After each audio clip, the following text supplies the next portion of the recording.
हमको वो प्लेटफॉर्म दिया कि हम अपनी स्टोरी पूरी दुनिया को सुना सके। इस गाड़ी को चलाते हुए बनारस से नागपुर आया बाइक से, और मैं आने के बाद में मैं कुछ समय बहुत संघर्ष किया। और मेरा नाम रंजीत सिंह है और मैं नागपुर से बिजनेस की शुरुआत किया, लेकिन फिलहाल अभी मैं मुंबई में रहता हूँ। मुंबई से पूरे इंडिया में बिजनेस को मैं अभी बिल्ड कर रहा हूँ। रहने वाला मैं बनारस का हूँ। बनारस के बगल में एक छोटा सा जिला है चंदौली का। उस चंदौली जिले से मैं रहने वाला हूँ, और मैं एक किसान का बेटा हूँ। मेरे पिताजी खेती करते हैं और मैं गांव में रहता था। और जैसे आम जीवन में भी हर व्यक्ति नौकरी पाने के लिए आर्मी की दौड़ लगाता है, पुलिस की दौड़ लगाता है। मैं भी उस प्रयास में था कि मुझे भी नौकरी मिल जाए, और मैं प्रयास भी किया, और प्रयास करते करते बहुत बार मैं छट जाता था। कभी घुटने में छट गया तो कभी रेस में छट गया। तो उस प्रयास करते करते आगे बढ़ता गया। तभी ऐसा लगा कि नहीं, अब कैसे होगा, क्योंकि किसान आज हर व्यक्ति किसान है, लेकिन किसानी की तरफ नहीं जा रहा। तो अपना भी मेरे पिताजी चाहते थे कि नहीं, हमारे बेटे आगे बढ़े। उसी दौरान मुझे अपने बुआ के पास जाने का मौका मिला, और मेरे बुआ के लड़के आदरणीय अजीत प्रताप सिंह, एक बार मैं चाहता हूं कि सर को जोरदार ताली होना चाहिए। अजीत प्रताप सिंह से मेरी मुलाकात हुई, और उन्होंने कहा कि आप पढ़ाई लिखाई करके बेरोजगार हैं। वो भी पढ़ाई लिखाई करके बेरोजगार थे। तो हम दोनों लोग मिलके, उन्होंने कहा चलिए हम दोनों मिलके काम करेंगे। तो यूपी और बिहार के बीच में एक सर नौबतपुर जगह है जो बॉर्डर होता है, बॉर्डर एरिया।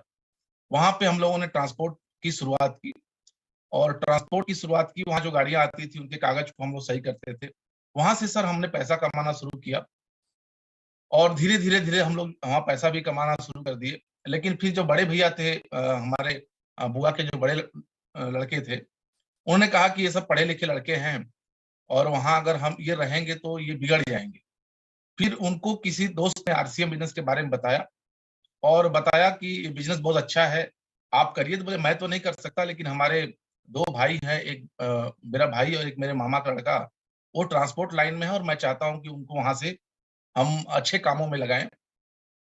तो उन्होंने हम लोगों को बताया, और हम लोगों ने उनकी बातों को सुना। तो उन्होंने एक जगह भेजा कि आप वहां चले जाइएगा, और वहां आरसी बिजनेस के बारे में आपको बताया जाएगा। वहां गए। वहां पे हमारे बड़े भाई साहब अजीत सर की ज्वाइनिंग होती है। 2990 रुपए का किट आता है, उससे ज्वाइनिंग हुई। और ज्वाइनिंग होने के बाद हम लोग घर पे आ गए। फिर अब हम लोग का रूटीन काम चलता रहा। जो भी आना जाना लगा रहा था। लेकिन एक दिन फिर शाम को वहां से फोन आया कि आपको शाम को 5 बजे आना है, और एक मीटिंग अटेंड करना है, क्योंकि भैया का आदेश था तो जाना ही पड़ेगा। हम लोग वहां पे गए, और वहां पे हम लोग ने 40 से 45 मिनट वेट किया। तो हम बोले कि क्या थोड़ा हम लोग को जाना है, आप लोग जल्दी करिए। तो उन्होंने बोला कि नहीं, हमारे एक सीनियर जो है वो बैंक में काम करते हैं, यूनियन बैंक ऑफ इंडिया में कैशियर हैं, वो 5 बजे छुट्टी होगी, तो आएंगे तो प्लान दिखाएंगे। और वो उनके इंतजार में हम लोग रहे, और वो आए। और वो गुरु जो है हमारे, जिनके इंतजार में हम वहाँ थे, वो हिंदुस्तान की बहुत बड़ी शख्सियत है, स्टार रूबी आदरणीय डी कुमार, सभी लोग जानते होंगे। तो डी कुमार सर आए, और हम लोग को वहाँ पे प्लान दिखाए, और प्लान दिखाने के बाद हम लोग अपने घर में गए। हम लोगों ने धीरे धीरे धीरे आरसीएम की शुरुआत की। और मैं बताना चाहता हूँ कि उतना ज्यादा संघर्ष नहीं था लाइफ में जब हम थे वहाँ। और ट्रांसपोर्ट लाइन में भी हम लोग थे तो बहुत ज्यादा संघर्ष नहीं था, जिंदगी बहुत अच्छे से चल रही थी। एक अच्छे खासे किसान, जो हमारे यूपी में जो हमारा बेल्ट था, वो यूपी में धान का कटोरा कहा जाता है, उस बेल्ट से मैं आता था।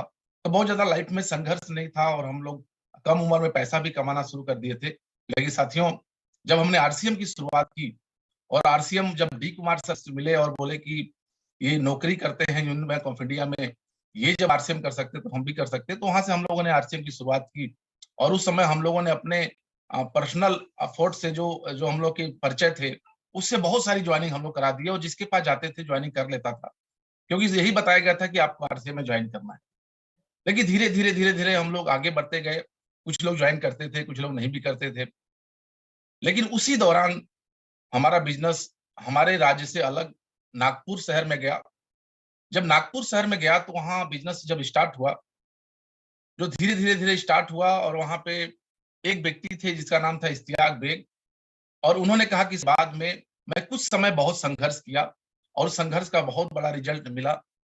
तो मैं जब वहाँ गया तो उन्होंने कहा कि यहाँ 50 किट चाहिए, और हमने बनारस से 50 किट हम नागपुर लेकर गए, और पहली बार लाइफ में मैं ट्रेन से किसी अलग शहर में गया। रिजर्वेशन नहीं था। 50 किट को हमने पार्सल किया। पार्सल करने के बाद में हम जनरल बोगी में गए, क्योंकि आइडिया था नहीं, हम यंग थे। और उस जनरल बोगी में इतनी भीड़ थी, यूपी बिहार से जो ट्रेनें जाती हैं महाराष्ट्र की तरफ, बहुत भीड़ थी। और उस भीड़ में मैं लगभग कई घंटे तक खड़ा रहा। और कुछ ऐसा समय आया, इटारसी एक जगह है, इटारसी जाने के बाद में मैं अपने सीनियर को फोन किया और कि अब मैं नहीं जा पाऊंगा, क्योंकि खड़े खड़े पूरा पैर दर्द कर रहा था, भीड़ इतनी थी, ऐसा लगा कि मैं वहीं पे उतर जाऊंगा। पहली बार जोश था, जोश से ये सब कुछ हो गया।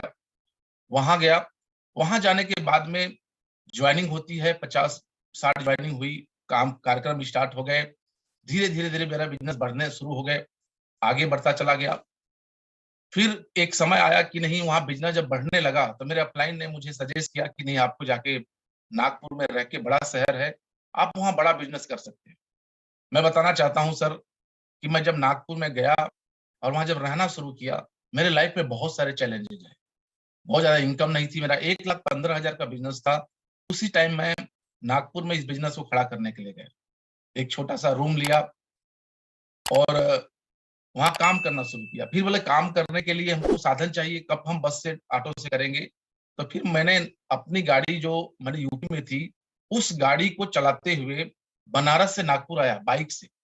और मेरी ये स्टोरी है, पूरा इंडिया जानता है, सर भी जानते हैं, वत्सर सर लोग। मैं बनारस से बाइक को चलाते हुए आया, नई बाइक थी, और मैं सोचा कि इसको अगर हम ट्रेन में डालेंगे तो खराब हो जाएगी। हमने वहां से चलाते हुए आया और वहां हमने काम करना शुरू किया। एक छोटे से रूम में रहा, ना हमको खाना बनाने आता था, ना हमको बहुत ज्यादा नॉलेज था, लेकिन पैसा तो हो गया, तो मैंने कार्यक्रम वहां पे शुरू किया। और धीरे धीरे धीरे धीरे मैं आगे बढ़ता रह गया। अनजान शहर था, मैं कभी अलग शहर में गया नहीं था, वहां पूरा मराठी बोलते थे सभी लोग, बहुत चैलेंजिंग आए। लेकिन धीरे धीरे धीरे इस पे आगे बढ़ता गया, आगे बढ़ता गया। मुझे खाना खाने का बहुत चैलेंज आता था सर, बहुत चैलेंज आता था खाना खाने का। तो मेरे सीनियर अपलाइन आदरणीय सुजीत सर, एक बार मैं जोरदार ताली चाहता हूँ, जब उन्होंने सुना, क्योंकि बड़े लीडर थे, जब उन्होंने सुना कि एक हमारा डाउनलाइन मोटरसाइकिल से बनारस से नागपुर चला गया है, तो मेरे संपर्क में आए और मुझे उन्हें फोन करना सिखाया। तो बहुत कुछ सिखाया उन्होंने। बोला कि अगर आपको खाना बनाने नहीं आता है तो आप ऐसे कोई प्रोग्राम है, जैसे दुर्गा पूजा है या और गणेश पूजा है, ऐसे कार्यक्रम होते थे, 9-9 10 दिन भंडारे चलते थे। सर मैंने उस भंडारे में जाके खाना खाता था और मैं आरसीएम करता था। धीरे धीरे मेरे रूम में रहता था, 12 बजे 1 बजे, मतलब संघर्ष मेरे जो लाइफ में हुआ वो बहुत ही खतरनाक था। धीरे धीरे आगे बढ़ता गया और एक बार एक ऐसा दिन आया, मुझे एक पिकअप सेंटर खुलवाना था। और पिकअप सेंटर खुलवाने के लिए मुझे एक ऐसे जगह 40 दिन रहना पड़ा। नागपुर से 30 किलोमीटर दूर था सावनेर, वहां रहना पड़ा और मुझे एक रूम में वहां पे रहा। मेरे अपलाइन ने बताया कि अगर आप वहां रुकते हैं तभी वो पिकअप सेंटर खुल पाएगा। और मैं 40 दिन तक एक रूम में रहा और वहां रूम में रहता था डेली, और उनके पास डेली जाता था, वहां काम करता था कि जब तक ये पिकअप सेंटर खुल नहीं जाएगा मैं वापस जाऊंगा नहीं गाँव। धीरे धीरे धीरे 40 दिन के बाद पिकअप सेंटर भी खुला, कार्यक्रम भी आगे बढ़ता गया। चैलेंज वही होते थे, शादी नहीं हुई थी इसलिए मैं सारा कुछ फेस कर गया। खाना बनाने का दिक्कत होता था, बहुत सारे प्रॉब्लम होते थे, लेकिन मेरे अपलाइन एक ही चीज बोलते थे कि आप और इस प्रॉब्लम को अगर झेल लिया, अगर आप इस समस्या को अगर आपने झेल लिया तो आगे चल के आपको बहुत बड़ी कामयाबी मिल सकती है। और मैं रूम में रहा, सर मैं रोटी को बनाता था तो जमीन पे रख के उसको गिलास से, मैं क्योंकि बनाने आता नहीं था, उसमें बहुत सारे चीजें मिल रही थी, उसको बना बना के कैसे करके मोटी बनाता था मैं। मोटी रोटी बना के कैसे भी करके मैंने आगे चल के उसको बढ़ाता था। उसी बीच में मेरी माँ का फोन आता था, तो मेरी माँ एक ही चीज बोलती थी कि आपने खाना खाया क्या? तो मैं बोल देता था कि मैंने खाना खा लिया। नहीं तो मैं अपने लाइफ में जब भी शाम होता था तो मेरी माँ दूध भी मुझे पिलाती थी। मुझे दूध हर दिन पीने को मिलता था। लेकिन जब नागपुर में गया तो मैं 1 हफ्ता के दिन में मैं कम से कम 3 दिन ऐसे दिन होते थे जो मैं भूखा रहता था। ऐसी चीज़ें आई जो मेरे जीवन में जो ऐसा लगा कि मैं नागपुर से निकल जाऊँगा, मैं नागपुर से चला जाऊँगा। लेकिन मेरे अपलाइन, मेरी जो ताकत बन के आए, वो बार-बार मेरे को फ़ोन करते थे कि आप अगर संघर्ष कर लिए, तो आपके लाइफ़ में बहुत बड़ा रिज़ल्ट आपको मिलेगा। और मैं ये काम करता रहा, काम करता रहा। तो आपको यूट्यूब पे जाना है, सर्च करना है सोनू यादव आरसीएम। जैसे ही आप सर्च करेंगे, आपको सबसे टॉप में चैनल दिख जाएगा। चैनल को क्लिक करेंगे, आपको जो भी वीडियो पसंद आए आप उसे सिलेक्ट कर लेना। सिलेक्ट करने के बाद आपको वीडियो को देखना है। देखने के साथ साथ वीडियो को लाइक करना है और चैनल को सब्सक्राइब कर लेना है। और बाजू में बेल आइकन है, उसे पर क्लिक कर लेना है